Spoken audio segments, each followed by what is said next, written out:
Welcome. If you like the video, please subscribe. How often do we stop to consider the seismic impact a single individual can have on the fabric of global history? Saddam Hussein, a name that resonates with overt power, unending conflict and unyielding controversy, has certainly left a profound and indelible mark on the world stage. Born on April 28, 1937, in the rustic town of Al-Awya on the outskirts of Tikrit in Iraq, Saddam Hussein's life was no stranger to hardship right from the outset. His father, a humble shepherd, tragically passed away before he was even born, and his despairing mother, Subha Tulfa al-Musallat, found herself unable to shoulder the heavy burden raising him alone amidst pervasive poverty.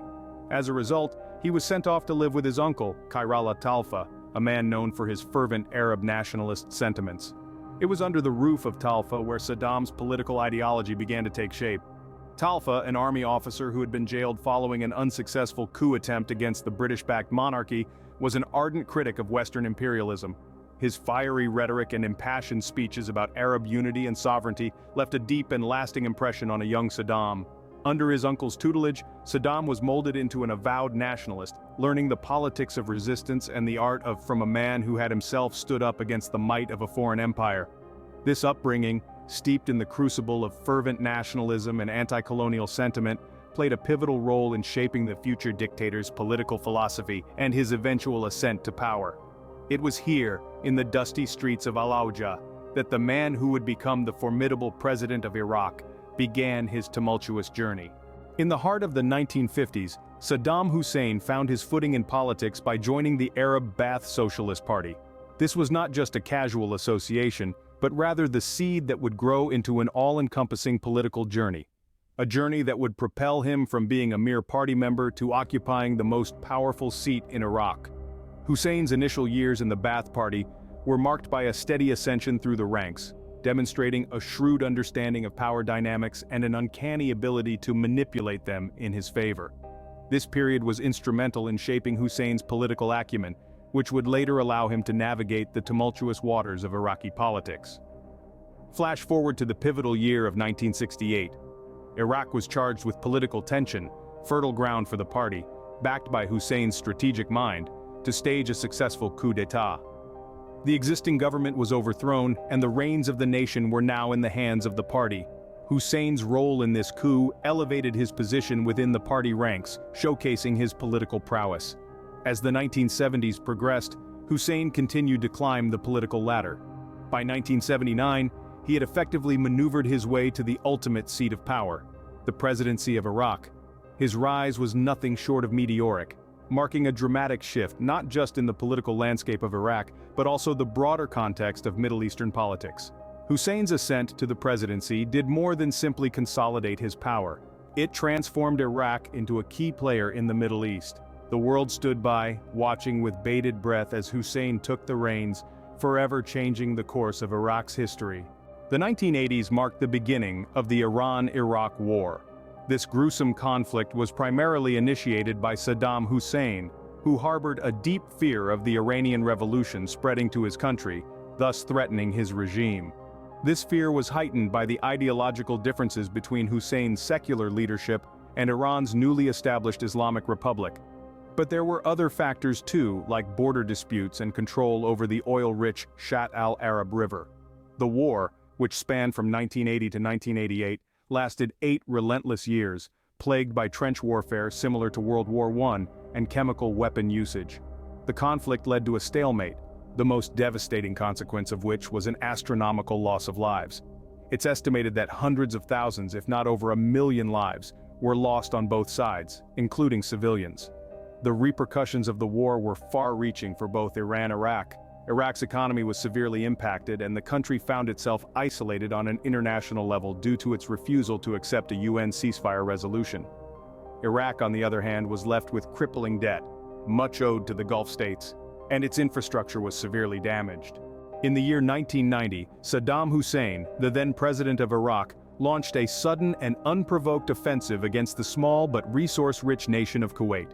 This invasion sent shockwaves around the globe, leading to international outcry and condemnation. The world governments rallied together under the emblem of the United Nations, uniting their voices against Hussein's blatant act of aggression. Subsequently, the United Nations sanctioned a coalition of forces from multiple countries, spearheaded by the United States. This coalition launched a military operation, codenamed Operation Desert Storm, that aimed to liberate Kuwait and expel the Iraqi forces. By early 1991, the UN-backed forces successfully drove the Iraqi military out of Kuwait. The victory of the coalition forces marked the end of the Gulf War, restoring Kuwait's sovereignty and establishing a new balance of power in the Middle East. Nonetheless, the repercussions of Hussein's invasion and the Gulf War would continue to influence geopolitical dynamics for years to come.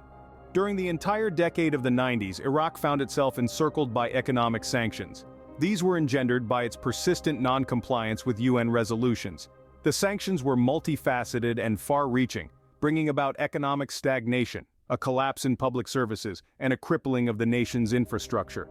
The impact was not only on Iraq's economy, but also significantly affected the everyday life of its citizens, leading to widespread poverty and hardship.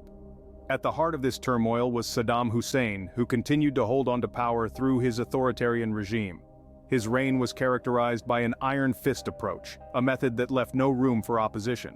Hussein's regime was marked by a flagrant disregard for human rights.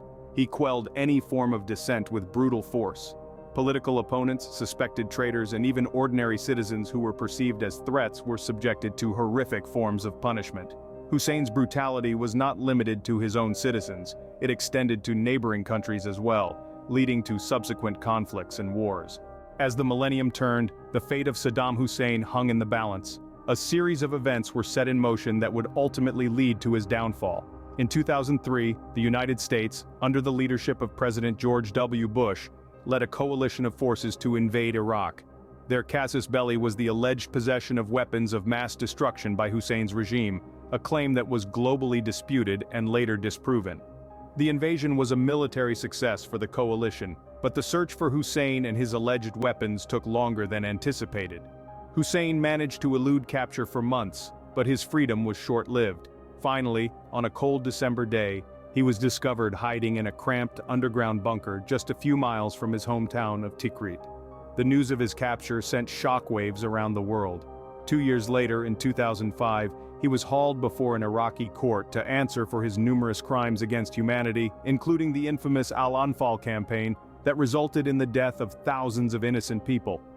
The trial was lengthy and complex, characterized by numerous delays, and last, on December 30, 2006, after a long and grueling trial, Hussein was found guilty.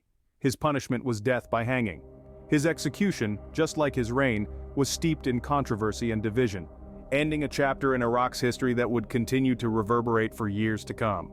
In conclusion, the life of Saddam Hussein remains a multi-layered weave of power, conflict, and polemics. Born into humble beginnings in the small village of Al-Auja, his journey to the apex of political power as the president of Iraq is worth noting. This period in his life was marred with a series of military campaigns that have marked the course of history. Hussein initiated the Iran-Iraq War, a devastating 8-year conflict that resulted in hundreds of thousands of casualties. He also instigated the Gulf War, a major international conflict further escalated the state of turmoil in the Middle East. Evidently, Hussein's reign was far from peaceful. His regime was characterized by brutality, marked with grave human rights abuses and cruel suppressions. His eventual downfall was as dramatic as his rise, ending with his capture and subsequent execution.